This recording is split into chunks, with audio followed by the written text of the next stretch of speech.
Welcome to Kenton's videos. Enjoy the video. You begin by assembling the source of truth, a column of holiday dates. Make sure each entry is a real Excel date, then convert that range into a table or define a named range like holidays range. Once done, sort chronologically so Excel functions read correctly. You do this now because subsequent formulas reference a stable range. Without it, results will be wrong. Also, remove duplicates and blank rows to avoid false matches. These small steps prevent errors in the next formulas. You now apply formulas that use the holiday list. For counts, use network days, start date, end date, holidays range to exclude holidays and weekends.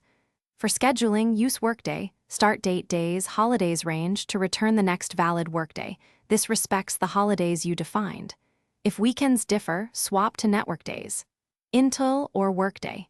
Intel with a weekend code. Make sure to lock the holidays range with absolute references when copying formulas, and test with known dates to verify. You finish by making the solution maintainable.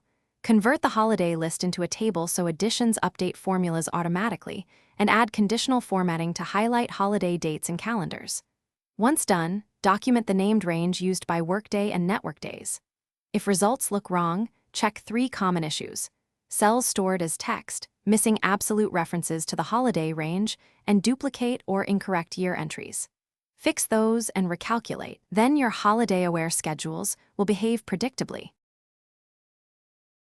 Thanks for watching. Consider subscribing if we helped you.